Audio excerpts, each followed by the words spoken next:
We are now going to learn about empirical formula and molecular formula. इसके बारे में हम लोग तीन चीजें डिस्कस करेंगे. फर्स्ट वन, ये होता क्या है, what is molecular formula and what do we mean by empirical formula. Second, इन दोनों के बीच में रिलेशन क्या है वो भी डिस्कस करेंगे.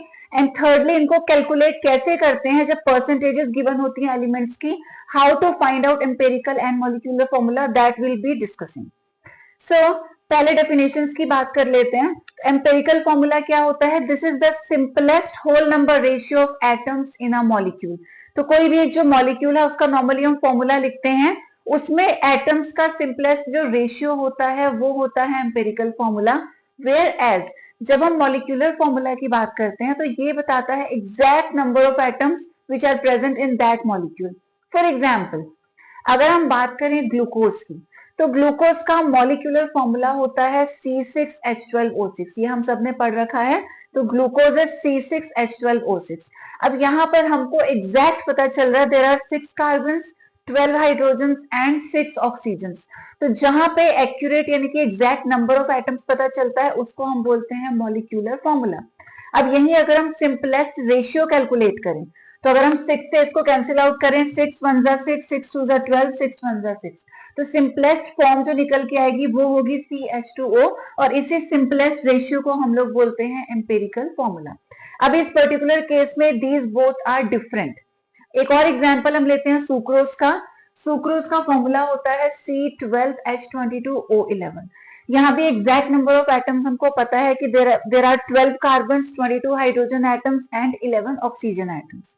अब इसमें अगर हम सिंपलेस्ट रेशियो फाइंड करने की कोशिश करें तो 12, 22, 11 कॉमनली किसी भी नंबर से कैंसिल आउट नहीं हो पाएंगे, यानी कि इस नंबर को हम सिंप्लीफाई कर ही नहीं सकते. तो इसका जो एम्पेरिकल फॉर्मूला आएगा that will remain the same. तो कहीं ये दोनों सेम रहते हैं, कहीं अलग भी हो जाते हैं. तो what you need to remember is empirical formula बताता है simplest whole number ratio, whereas molecular formula gives the exact number of atoms that are present in any molecule. अब हम बात करते हैं relation between molecular formula and empirical formula. तो जो molecular formula होता है this is equal to n into empirical formula. अब यहाँ कंफ्यूज नहीं होना, बहुत से लोग क्या बोलते हैं, हर जगह उनको n लिखा हुआ दिखता है तो वो इसको नंबर ऑफ मोल्स कंसिडर कर लेते हैं. It's not number of moles. तो ये जो n है this is actually molecular formula mass divided by empirical formula mass. तो जो भी मॉलिक्यूलर फॉर्मूला, फॉर एग्जांपल अगर ये एग्जांपल हमारे पास है तो मॉलिक्यूलर फॉर्मूला है C6H12O6. तो इस वाले फॉर्मूले से हम ग्लूकोज का मास कैलकुलेट करेंगे. 12 into 6 plus 1 into 12 plus 16 into 6. तो जो भी रिजल्ट आएगा उसको हम यहाँ पर लिख देंगे. डिनोमिनेटर में हमारे पास है एम्पेरिकल फॉर्मूला मास. तो जो एम्पेरिकल फॉर्मूला है इसका मास कैलकुलेट कर लेंगे. तो कार्बन हो जाएगा 12 प्लस 1 इंटू 2 प्लस ऑक्सीजन हो जाएगा 16. तो जो रिजल्ट यहाँ से आएगा that will be written in the denominator. तो यहाँ से हमको n मिलेगा, उस n को मल्टीप्लाई कर देंगे विथ एम्पेरिकल फॉर्मूला. तो n इंटू एम्पेरिकल फॉर्मूला से हमको मिल जाता है मॉलिक्यूलर फॉर्मूला. तो ये n जरूर याद रखना है कि ये क्या होता है. अब डिस्कस कर लेते हैं कि इस टॉपिक से रिलेटेड कैसे हम लोग क्वेश्चन सॉल्व करेंगे या कैसे हमें एम्पेरिकल और मॉलिक्यूलर फॉर्मूला फाइंड करना है.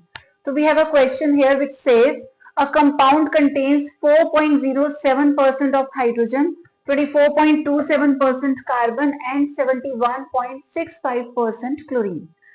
Molar mass given है 98.96. We are being asked to find empirical formula and molecular formula. तो एक चीज आपको याद रखनी है, जब भी ऐसा क्वेश्चन आपको मिले तो ये हमेशा जो मासेस हैं परसेंटेज की ही फॉर्म में होना चाहिए. इन केस नहीं है तो आपको खुद ही कन्वर्ट करना होगा.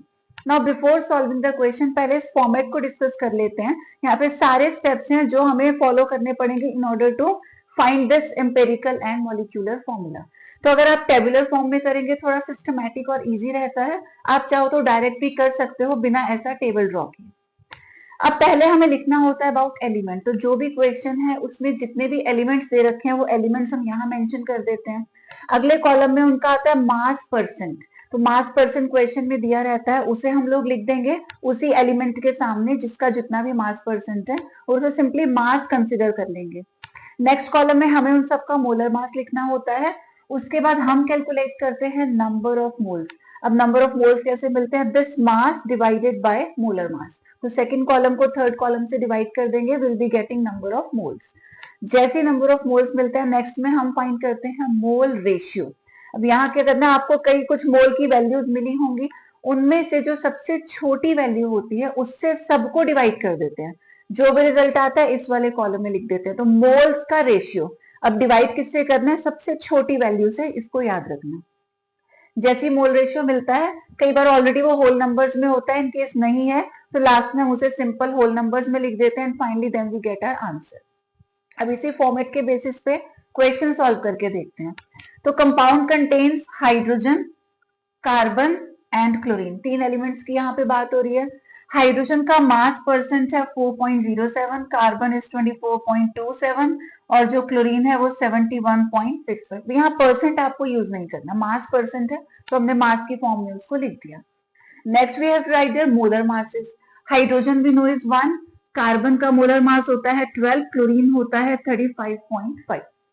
अब हमें कैलकुलेट करना है नंबर ऑफ मोल्स, यानी कि mass divided by molar mass. तो कितना आ जाएगा? 4.07 डिवाइडेड बाय 1, ये आ गया 4.07। यहाँ पे 24.27 डिवाइडेड बाय 12, 12 2 जा 24 होता तो रफली ये मान लेते हैं 2.02। यहाँ पे 71.65 डिवाइडेड बाय 35.5, तो ये भी रफली 35 का डबल 70 होता है। तो आप प्रॉपरली सॉल्व करेंगे तो नियर अबाउट 2.02 ही आएगा। तो नंबर ऑफ मोल्स हमने फाइंड कर लिए। अब हमें मोल रेशियो फाइंड करना है। तो अभी आपको बताया था क्या करना है, सबसे जो छोटी वैल्यू है, ये तो बड़ी वैल्यू है 2.02, 2.02 छोटी वैल्यू यही है। अब इस छोटी वैल्यू से सबको डिवाइड कर देंगे, तो यानी कि 4.07 डिवाइडेड बाय 2.02, यहाँ 2.02 डिवाइडेड बाय 2.02, यहाँ भी है 2.02, इसको छोटी वैल्यू से डिवाइड कर देते हैं 2.02। कितना आएगा डिवाइड करके? 2 2 जा 4, तो ये नियर अबाउट 2.01 आ गया सपोज। यहाँ पे तो कैंसिल आउट होके 1 आ गया, यहाँ भी कैंसिल आउट होके 1 आ गया। अब नेक्स्ट हमने लिखा सिंपलेस्ट होल नंबर रेशियो। तो अगर फ्रैक्शनल है, डेसिमल्स में है, उसे होल नंबर्स में लिख देंगे। तो 2.01 इज रफली कितना? 2, राउंड ऑफ करेंगे तो ये 1 है और ये 1 है। तो हमें क्या मिला? Hydrogen are 2, carbon is 1 and chlorine is 1। तो फॉर्मूला क्या बन जाएगा? H2CCl। या थोड़ा सा प्रॉपरली इसको अरेंज करके लिखें तो ये CH2Cl हो जाएगा। आपको पता है ऑर्गेनिक कंपाउंड्स में कार्बन को पहले लिखा जाता है, तो CH2Cl हो गया फॉर्मूला। ये कौन सा फॉर्मूला है? तो इस टेबल से जो रिजल्ट हमको मिलता है वो होता है एम्पिरिकल फॉर्मूला। तो ये जो था CH2 एंड Cl, तो ये हो गया उसका एम्पिरिकल फॉर्मूला। अब हम लोग फाइंड कर लेंगे मॉलिक्यूलर फॉर्मूला। ये क्या होता है? वैसे तो होता है N इंटू एम्पेरिकल फॉर्मूला, लेकिन N क्या होता है? Molecular formula mass upon empirical formula mass into empirical formula. अब मॉलिक्यूलर फॉर्मूला मास ऑलरेडी दे रखा है, मॉलिक्यूलर फॉर्मूला मास कहो या मोलर मास कहो एक ही बात है, तो वो ऑलरेडी गिवन है विच इज 98.96 अपॉन में एम्पेरिकल फॉर्मूला जो कैलकुलेट किया था उसका मास। तो ये हमारा एम्पेरिकल फॉर्मूला है CH2Cl, इसका मास हम लोग फाइंड कर लेते हैं। कार्बन होता है 12, हाइड्रोजन इज 1 और क्लोरीन होता है 35.5, तो ये कितना आ जाएगा? 48.5। तो यहाँ 48.5 से हम डिवाइड करेंगे।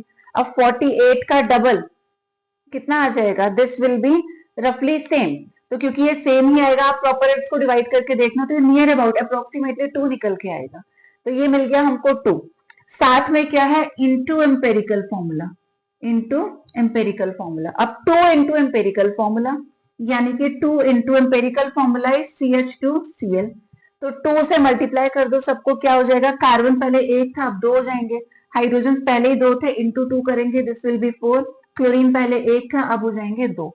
तो ये फाइनल जो रिजल्ट है, this is the molecular formula. एक और क्वेश्चन डिस्कस करते हैं और इसे स्किप बिल्कुल मत करना, because you are going to find an important trick in this question. A compound contains 69.9% iron, 30.1% oxygen. Find the empirical formula. तो सबसे पहले हमें मेंशन करना है कौन कौन से एलिमेंट्स हैं। तो यहाँ पे 2 ही एलिमेंट्स हैं, आयरन एंड ऑक्सीजन।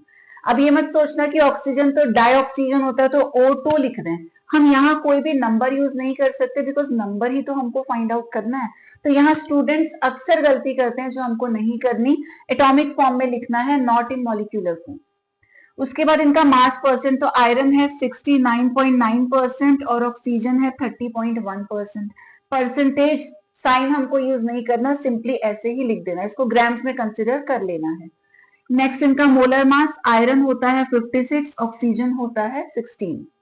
अब हमें नंबर ऑफ मोल्स फाइंड करने हैं which is given mass divided by molar mass. तो ये हो जाएगा 69.9 divided by 56 and 30.1 divided by 16। तो यहाँ जब डिवाइड करेंगे ये अप्रोक्सीमेटली 1.24 निकल के आएगा and this is going to be near about 1.88। I am not sure but रफली ये वैल्यूज इनकी मिल जाएंगी आपको। Next we have mole ratio. यहाँ क्या करना है, ये जो मोल्स हमको मिले हैं इनका रेशियो निकालना है, यानी कि सबसे छोटी वाली वैल्यू से डिवाइड कर देना है। अब इन दोनों में से छोटी वैल्यू है 1.24, तो यहाँ पे 1.24 को 1.24 से ही डिवाइड कर देंगे और यहाँ 1.88 आया था, इसे भी उसी छोटी वैल्यू से डिवाइड कर देंगे। तो डिवाइड करके यहाँ हमें मिल जाएगा 1 और यहाँ जब आप कैलकुलेट करेंगे this is going to be near about 1.5। तो यहीं पे ट्रिक है आपकी। अब नॉर्मली जब हम राउंड ऑफ करते हैं, सपोज आपका रिजल्ट है 2.02, तो इसे अप्रोक्सीमेटली हम 2 मान लेते हैं। अगर 1.9 है, ये भी रफली कितना हो जाएगा, 2 हो जाएगा। बट यहाँ पे हमको मिड वैल्यू मिली है, 1.5 is exactly in the centre. अब 0.5 छोड़ दें या 0.5 ऐड कर दें, देयर इज अ प्रॉब्लम। तो जब भी ऐसे मिड वैल्यू हमको मिलती है, ना तो हम इसे 2 लिखेंगे ना ही इसे हम 1 लिखेंगे, बिकॉज 0.5 इज नॉट स्मॉल, बिल्कुल सेंटर आ गया। तो ऐसे केस में हमें क्या करना है, इंटू 2 कर देना है। अब इसे इंटू 2 करेंगे तो इसको भी इंटू 2 करेंगे, तो ये 1 इंटू 2 कितना आ जाएगा 2 और ये 1.5 इंटू 2 कितना हो जाएगा 3। तो याद रखना ऐसे ही डेसिमल को नहीं हटा देना, ना 1 लिखना है ना 3 लिखना है। जब भी मिडिल वैल्यू आपको मिलती है तो इंटू 2 कर देना। अब क्योंकि इसको करेंगे तो यहाँ पार्शियल नहीं हो सकते, यहाँ भी सेम नंबर से मल्टीप्लाई करेंगे। अब हमें मिल जाएगा एम्पेरिकल फॉर्मूला। तो क्या मिला एम्पेरिकल फॉर्मूला, आयरन R2 तो हम लिखेंगे Fe2। उसके बाद जो ऑक्सीजन है वो कितने मिले हैं 3, तो ये हो जाएगा O3। This is the empirical formula Fe2O3।